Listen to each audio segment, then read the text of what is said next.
Ang Ginoo manaa kaninyo. Manaa sa kanin. Pagbasa gikan sa Santos nga Ebanghelyo sumala ni Lucas. Himayaw ka, O Ginoo.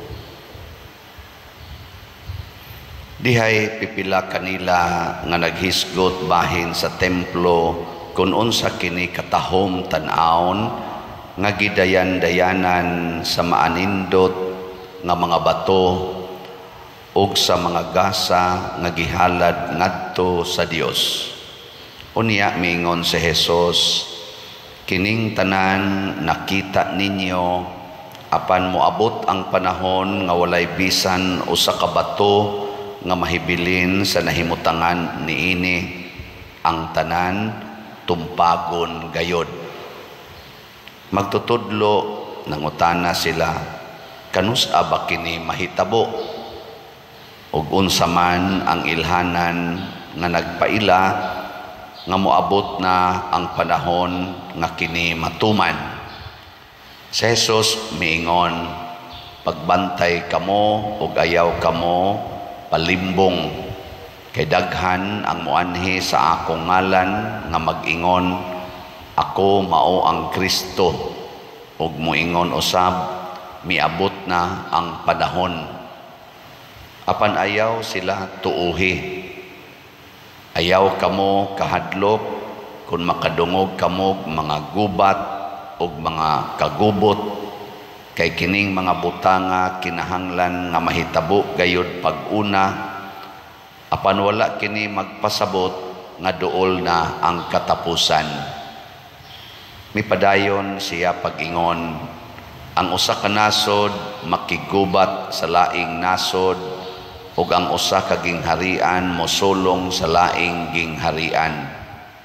Mahitabuon niya ang makalilisang nga mga linog, gutom ug kamatay sa tanang dapit, ingon man ang makahahadlok nga mga butang ug mga dagkong ilhanan gikan sa langit.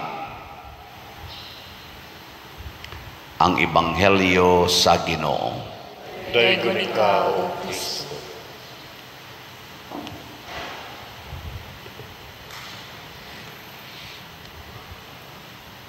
Ang usa sa mga importanteng punto nga gipakita sa atong pagbasa o sa atong Ebanghelyo, mao gyud ang kamatuoran nga ang tanang butang dinhis kalibutan matapos gyud.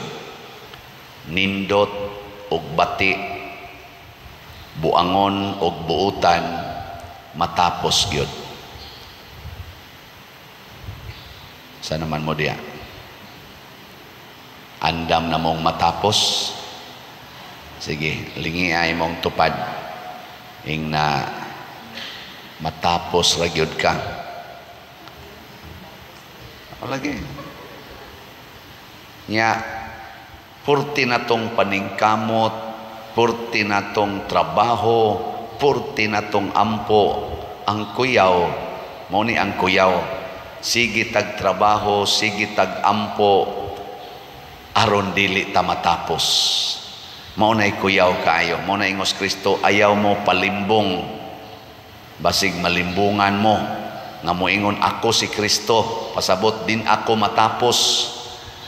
Na ato'y grupo sa una nga mga religyoso dito sa amo, ingon sila, matapos na ning kalibutan dong, kami ra gyud mo'y mabuhi.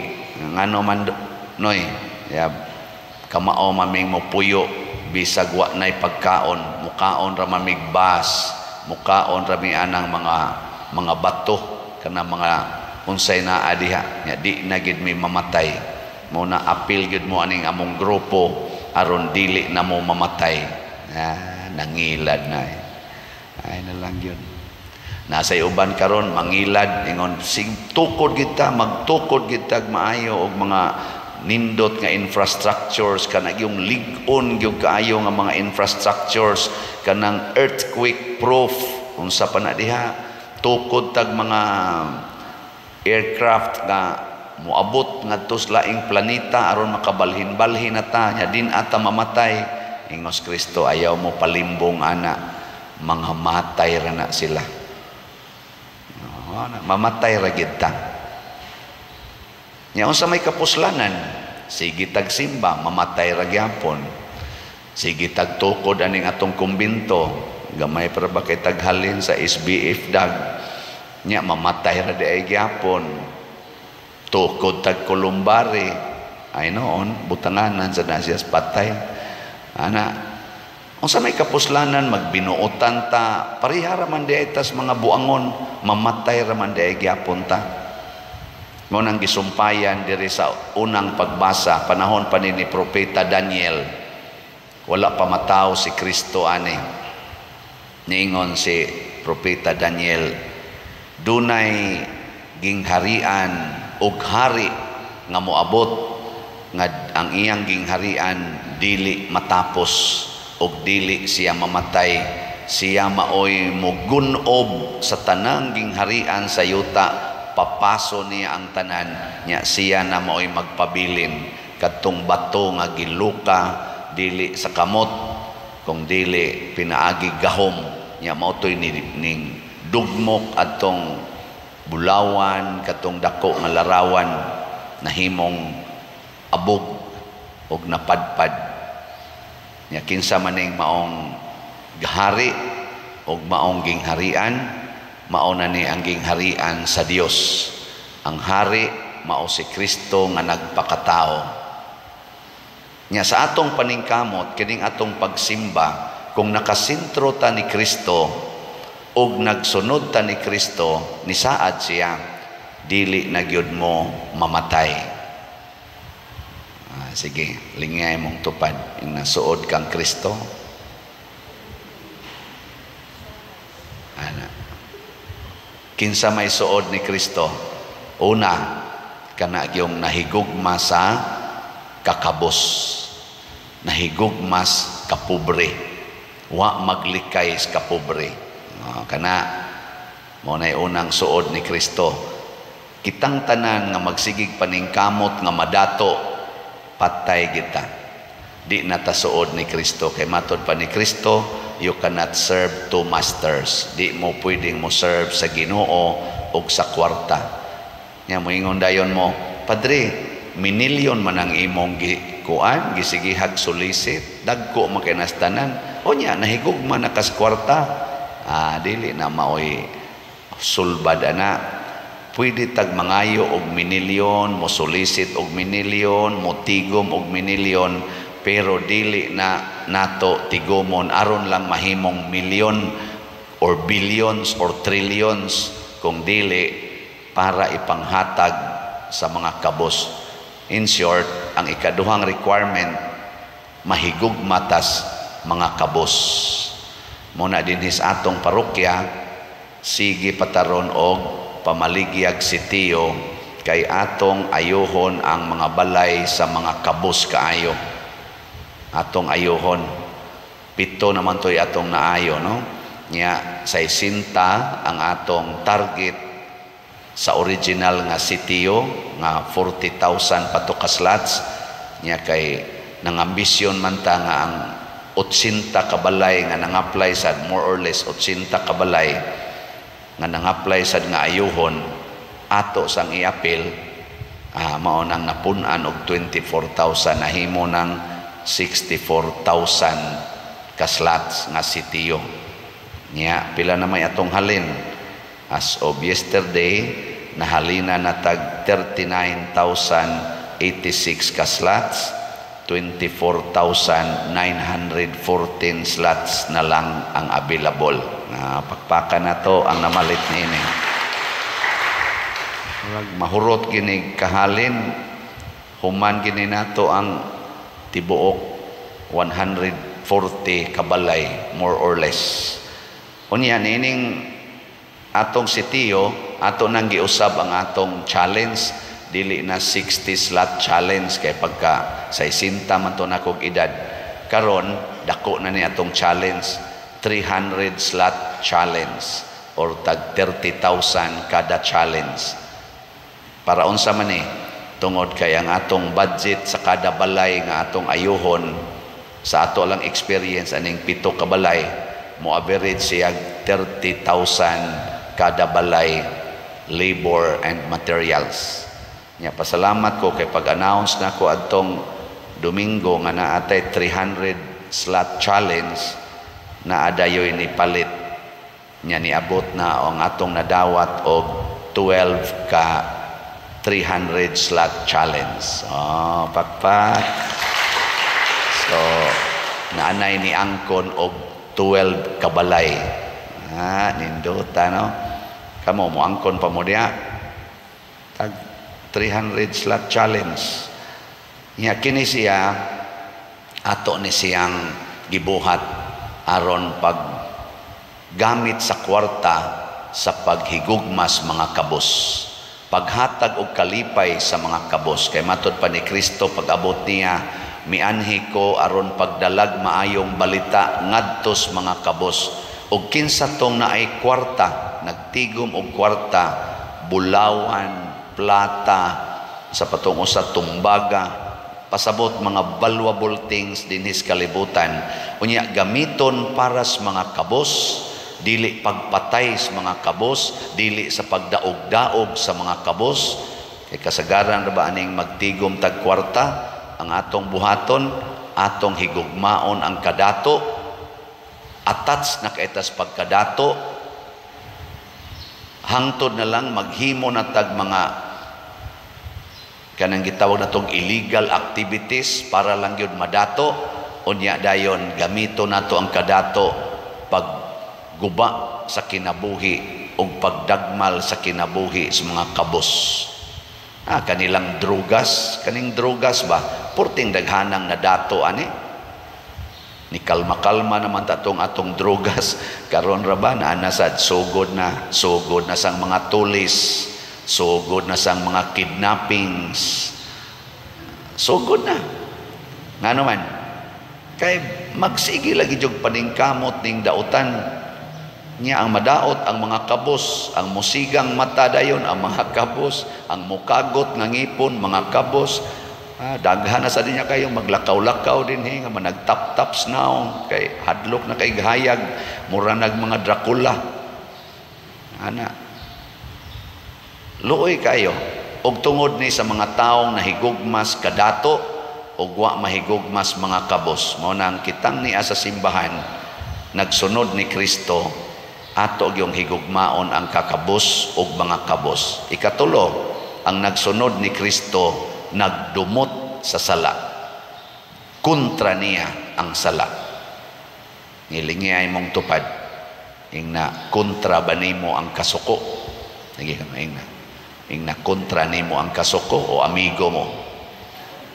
Kamong mga ginikanan ug ang inyong anak di mo tuman sa inyong sugo, unsa may inyong buhaton, masuko mo o maluoy sa inyong anak? Hay may inyong gamiton dayon, kasuko o kaluoy? No, ang kasuko sala, ang kaluoy virtue. Kamong mga asawa o bana nga masakpan ninyong inyong kaubas kinabuhi nga nangabit nakasa, unsa inyong gamiton, pagdumot o pasaylo? Sige imong bana wa na mo uli tuanas kabit gapuyo, unsa man, dumtan o pasayloon? Ambot lang ninyo, wa man sa kuy asawa. Diha sa cellphone, unsa may inyong tan-aon, labi na mo mga batanon, apil na sa tang mga tiguang, unsa may inyong tan-aon, ang porn o ang mga religious nga mga salida? Sa may tan-aon ninyo, kanang mga pornographic o kanang mga relihiyoso? Unsa may kasagaran ninyong tan-aon, kanang mga violence o kanang mga lives of the saints? Kana. Og nagdumot ta sa sala, kana, congratulations. Kamo mga estudyante, unsa may inyong kasagarang himuon inig exam, cheating o studying? Unsa inyong ipreparar, cheating o studying? Mga buangon kay ta. Kanasang mga nagtrabaho, mga empleyado, labi na gining nagtrabaho sa gobyerno, unsa may inyong gitrabahoan, para sweldo o para alagad? Kay og para lang sa sweldo, makasaha gyud ka diha. Pero sige kag alagad, way sala. Kinisang nagwali, unsa man sige tumong aning siging misa, kolekta o kaluwasan? Abot lang, tanawa lang ninyo. Muna dinhi, sige tag pamaligyak slots, haron mawa ang sala. Una, mawa ng inyong kadaw sa sala, sa kwarta. Na iniingon ako, pader, sige gyud kog palit imong slot. Kay dihay ka, pila kahigayon, pader, sa akong kinabuhi, pila ka tuig, nawa na jud ko'y hatag-hatag sa simbahan. Ang akong problema, pader, nag-abot ang daan o ang bag-o. Na-stress na kay ko. Pero sukad karon, pader, nga sige na kong hatag simbahan, palit ko ni mong slot, hatag sa kus mga kabos. Ang akong sweldo, pader, ako na diyong gibudget, nga apil gina ang paghatag sa simbahan o paghatag sa mga kabos. Na wag tanggig tanan akong problema, pader. Malinawon pa kay among balay. Nako kana mo inindot. Kay kanang kalinaw sa pagpuyo, di na kabayrag kwarta. Daghan kay rong 40 mga milyonaryo, mga bilyonaryo, pero guba og pamilya, bungkag og pamilya, di mabayrag kwarta. Pero sa iyang siging tabang sa mga kabos, pagkaninduta siyang kinabuhi.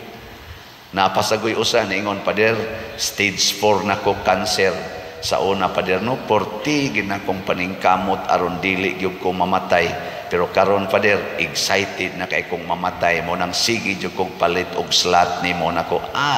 Kamatay pa more. Di ba? Kabayran bago nagkwarta kanang mawa ang imong kahadlok sa kamatayon, matapos mangitang tanan, pero porting daghana rong nangahadlok sa katapusan ay. Magsige ngo simbako. Hangtod na lang gud noon mo gamit na lang ang mga orasyon, mga tuo-tuo, hala panulob anang naang punsiras nga kanang para dili masakit. Pamutang anang naang mga unsay ipangsahin dias balay para di musud ang mga demonyo. Hala blessing anang balay, padugo-dugo, pisik-pisik anang dugo, ug mag-birthday hala hid-hid anang dugo sa agtang aron dili lang yun kuno unsa hala sulob anang mga sing-sing nga kunuhay makataas og kinabuhi, mga bakos ug uban pa panagang sa mga kadautan, nahimo ng mga yawanon tungod las kahadlok sa kamatayon. Sige nang gamit og mga tuo-tuo, di ba? Elingay mong tupad, inawa kay gipang luklok diha imong bulsa. Wa kay gipang bitay dito sa inyong balay, ano? Hangto na lang gunoon kaning Santo Niño, kanang mga ribultos, mga santos, sulob-suloban na, dipindi lang kung sa atong gusto, hasta mga kandila, laylay nagkulor, aron lang yun, manindot ang atong kinabuhi, nahadlok na sa mga kasakit o sa kamatayon, nangabuang na ang atong pagtuo, nahimo ng tuo-tuo. Muna'y kuyaw, ang nindot, ato giyong ilhon, matapos ragid ta. Nyaon sa may buhaton, sunod ni Kristo, kay ang gingharian nining maong Dios, maong leader, dili matapos. Ug unsa man pagsunod niya, higugmaa ang kakabos, higugmaa ang mga kabos, ug dumti ang sala. Sige, manindog na ta sa nagsunod ni Kristo.